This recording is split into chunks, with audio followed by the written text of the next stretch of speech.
Mr. Chairman.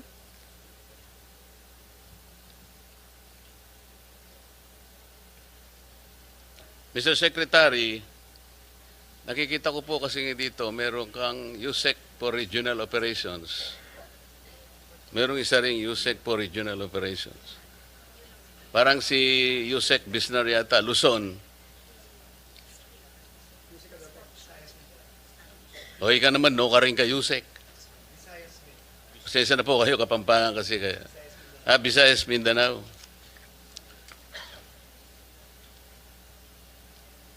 Pero, Mr. Secretary, yung DPWH Undersecretary for Luzon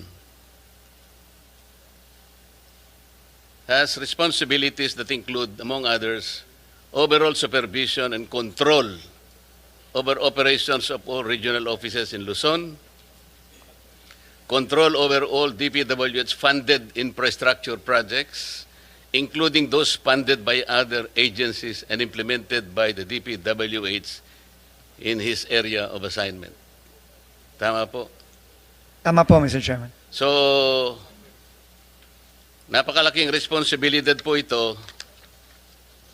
Pinagtiyagaan ko pong ipagtanong ang pinanggalingan po ni Yusek Bisnar. Medyo nakakabahala po. Pasensya na po. Noon pong August 15, 1998, Yusek Bisnar, hanggang October 4, 2000, or 2 years and 1 month, kayo po ay nasa PHAU Headquarters Support Service, HSS. Ang ibig pala sabihin ng PHAU, ito po yung Personnel Holding and Accounting Unit na nakakabahala po ang kalagayan sapagkat ito po pala ay mga police personnel assigned to PHAU for various reasons, including secondment to other agencies, those on study leave, or those under floating status, such as personnel with pending criminal investigation, etc., etc. And then, in January 16, 2002 to November 7 to 2002, ganun din po, PHAU HSS. Ganun din po sa November 8, 2002 to 2003, 4 months ito.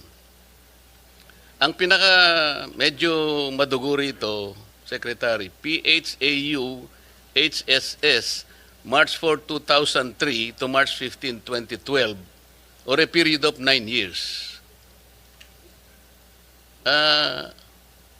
Ano po ang, bakit po kayo naka-float ng ganito katagal pong panahon? More than, from 1998 to 2012, it's more than 11 years. Were you in floating status, sir? Mr. Chair, with the permission of the Secretary. Go ahead, Yusek. From 1998 to 2001, Mr. Chair, I was detailed to the Presidential Anti-Organized Crime Task Force. What is that, sir? The Presidential Anti-Organized Crime Task Force. Yun Mr. yung Chair. PAOK-TF. Yes, sir. That's 2001 to 1998 to 2001 or 2002, Mr. Chair. 1998. Pero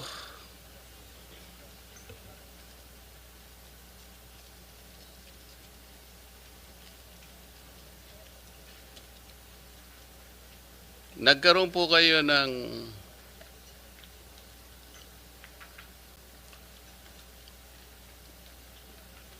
you obtained your bachelor's degree, Philippine Military Academy, 1986-1990 po. Yes, Mr. Chair.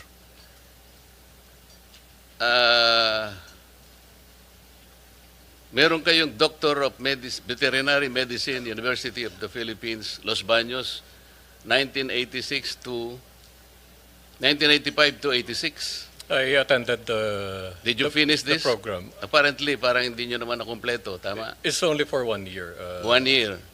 Mr. Chair. And then, meron kayong associate degree in nursing in Houston Community College System in the United States. Yes, Mr. Chair. Did you complete this? Yes, Mr. Chair. And then, meron kayong Master in Management, Philippine Christian University, 2014. Nakumpleto nyo ito. Yes, Mr. Chair. Did you complete it? Yes, Mr. Chair. I'm not sure of the exact- Masteral degree, you completed it in 1 year? It's a master's program offered by the PCU, Mr. Chair. So it's not a degree, it's a program. Nakasulat po kasi sa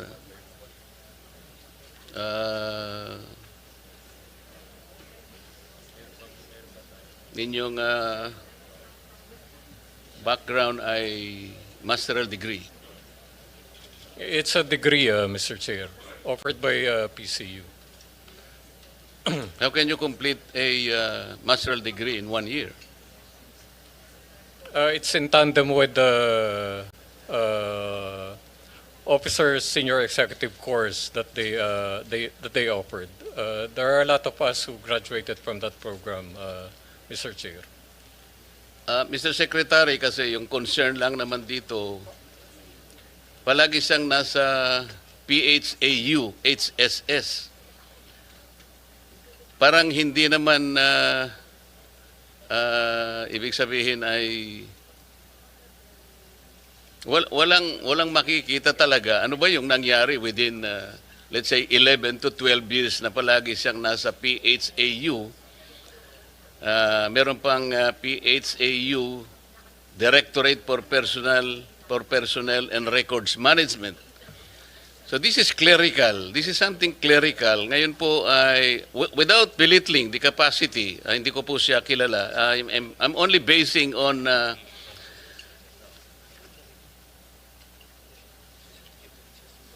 kasi po noong 2003 kayo po ay nung makuha po niyo yung associate degree in nursing in Houston Community College, nakakuha po ba kayo ng student visa? Yung F1 visa? No, Mr. Chair.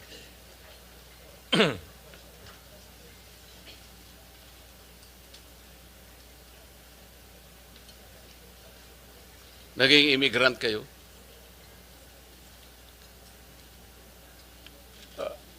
Mr. Chair, just to clarify, by 2003, I was dropped from roles by the PNP.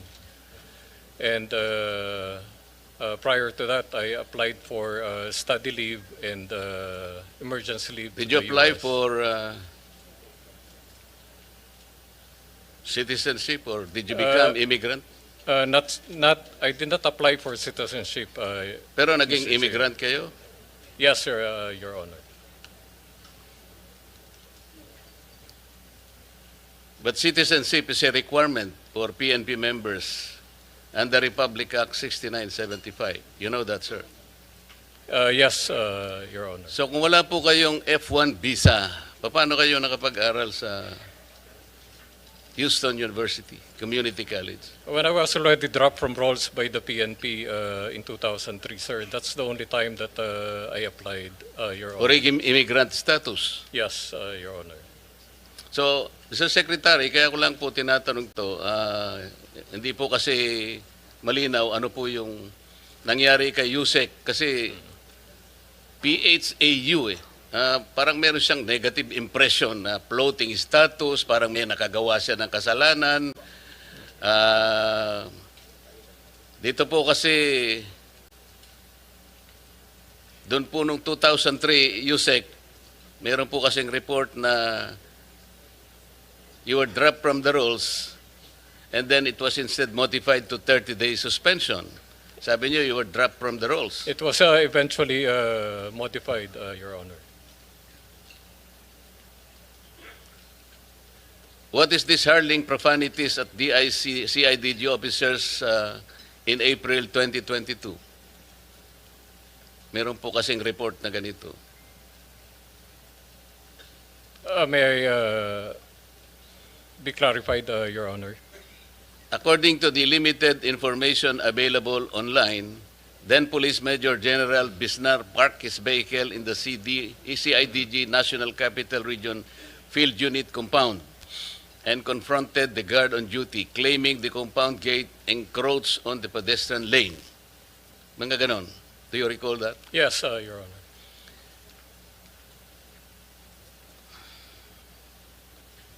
And you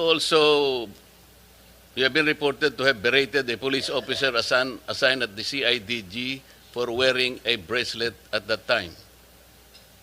Yes, Your Honor.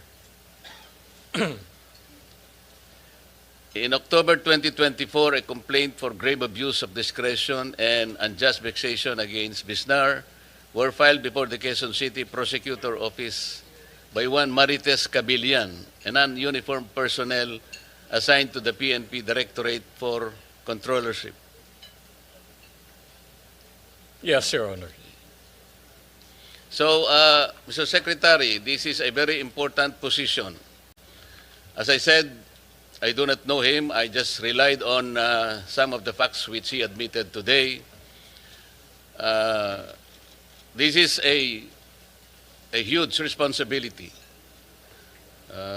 It's not only overall supervision, but he will be placed in control over operations of all regions in Luzon.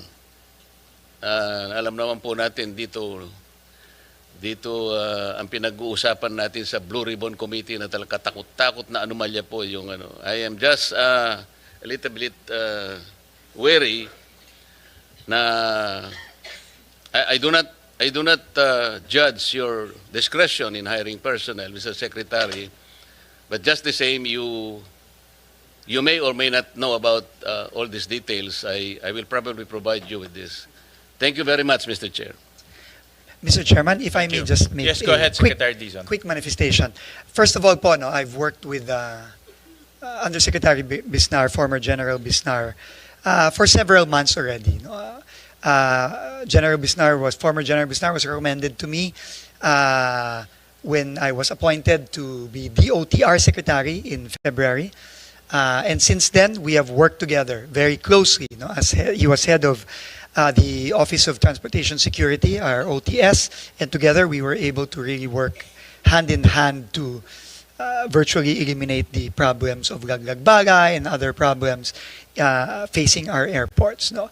And from what I know of him, no, he's a man of integrity, he's a man of even anyone who I talk to in the Philippine National Police, no, speaks very, very highly of General Bisnar, and this is why I invited him to join me in this very, very difficult task of cleaning up the Dpwh. But nonetheless, any report such as this, of course, is very important to me personally, and just for the information po of the committee and of Senator Marcoleta, I asked the NBI as well as the private sector groups to help me independently vet all the undersecretaries and assistant secretaries that I have personally brought into the Dpwh, and that process of independent vetting is also ongoing.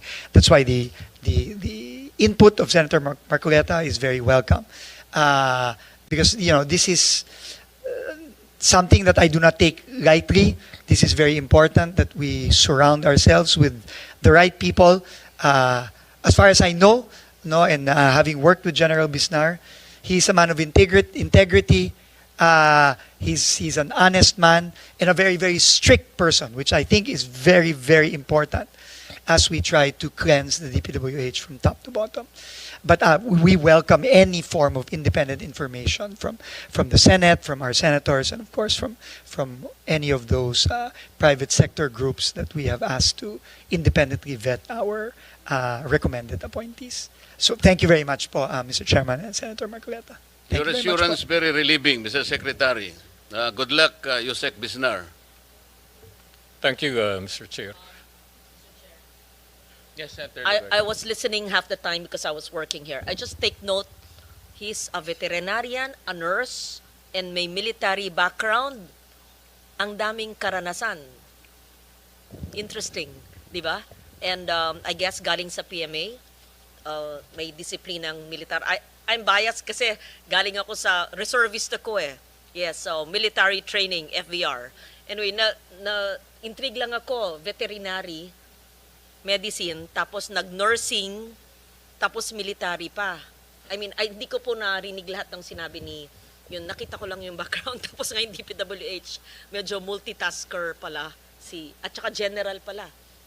Okay.